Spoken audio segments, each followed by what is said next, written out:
And in this video, we're going to look at lesson 2.04, and remember that 2.04 is a required quiz.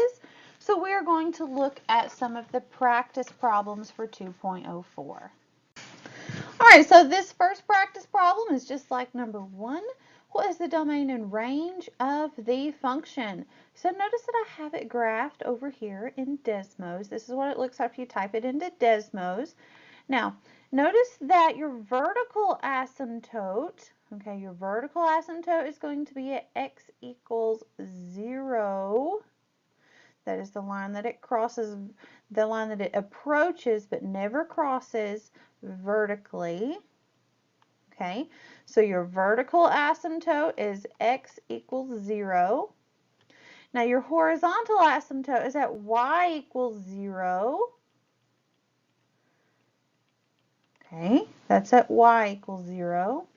And your domain, now how does this affect your domain? Now your asymptotes are the places where it gets really, really close to, but it never touches. So your domain is going to be everything except x equals 0. Okay, everything but x equals 0. So that means it goes from negative infinity to 0, but does not include it, so you put a parentheses, or from 0, remember it does not include 0, so you put parentheses, bracket means it includes it, to positive infinity. Okay, so that's your domain. Now your range, now with your range, what is your horizontal asymptote? Well, it's at y equals 0. So your range is going to be everything but y equals 0. So again, it's going to be from negative infinity to 0. Okay, it does not include 0, so we're using those parentheses instead of brackets, remember? And then from 0 to positive infinity. Okay? So your domain goes from negative infinity to 0, or from 0 to positive infinity. And then your range goes from negative infinity to 0, or from 0 to positive infinity. So that means everything except 0. All right, so on number 2, you're going to be asked to make note of the asymptotes on the graph and the other features of the graph. So I have this graphed in Desmos, so you need to type this into Desmos and make sure you get the same thing that I do. Now notice that your vertical asymptote is going to be at x equals -1, that denominator right there. Set that denominator equal to 0, and that gives you your vertical asymptote. And then that number at the very end, that 3, gives you your horizontal asymptote. So that is at y equals 3. Okay, so your vertical asymptote is at x equals -1. Horizontal asymptote is at y equals 3. Okay, now other features of the graph, you could say the domain. Let's say we had to find the domain in this one. The domain would be everything except -1. So it would go from negative infinity to -1. And then it would go from -1 to positive infinity. Okay? So that's how you would write the domain. And then for the range is going to be everything except y equals 3. So it's going to go from negative infinity up to 3. And then it's going to go from 3 to positive infinity. So it does not include 3. Notice that you are going to have a hole at y equals 3 and a hole at x equals -1. Okay, so like there's nothing there. It never touches it. It kind of goes a little haywire at those 2 points, at those places, okay? All right, so this one is just like number 3. So what are the vertical and horizontal asymptotes of the following function? So this one's kind of like the one before. So again, put this in Desmos. Okay, type this into Desmos and make sure you get the same thing that I do. So we know that our horizontal asymptote is at y equals 5. my vertical asymptote is going to be at x equals 2. Okay, so my vertical asymptote is going to be at x equals 2, and my horizontal asymptote is at y equals 5. All right, so this one is just like number 4.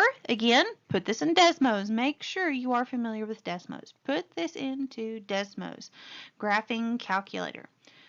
All right, so make note of the asymptotes again.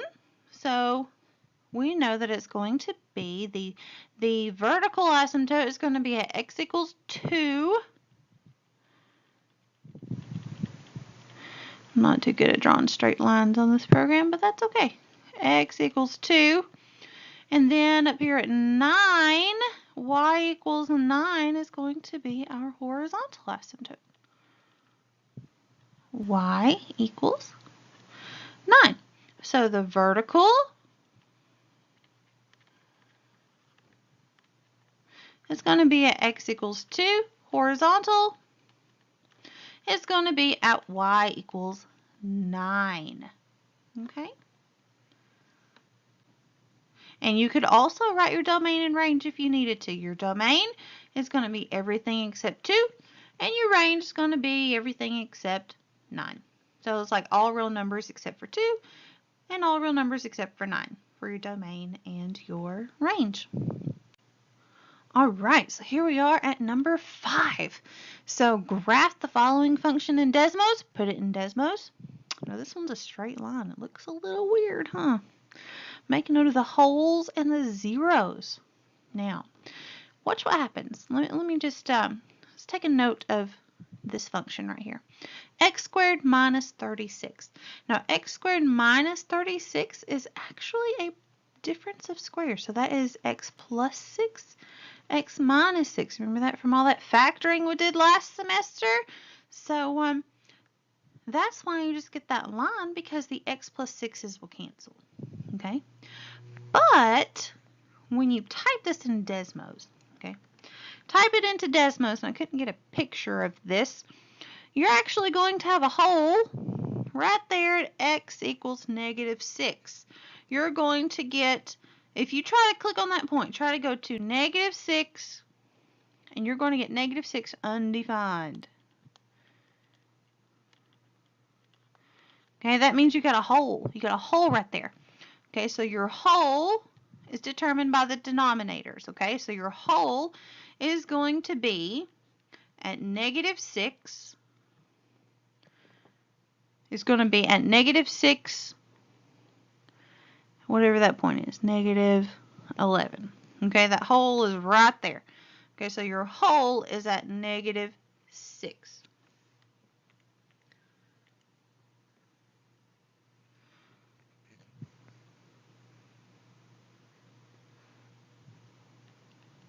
Okay, or you could say it's at x equals negative 6. Okay, like you're going to have a hole at that line. Okay, so your hole is right there, and then your zeros are defined by the numerator. So that's where you take that x squared minus 36 and set equal to 0. All right, so we know that factors to x plus 6, x minus 6. Set those equal to 0. So when you set those equal to 0, you end up with x equals negative 6 and x equals 6. Now, we know we've got a hole at negative 6, so can't be that one. So that means you've got a 0 right there at x equals 6. Okay, so, and it makes sense right there. Look right here. X equals 6. Right there, that point is 6, 0. That is a 0. Okay, so this is a 0. And then over here is a hole. Okay? So that's how you determine the holes and the zeros. The hole is determined by the bottom, the denominator. The hole is determined by the denominator.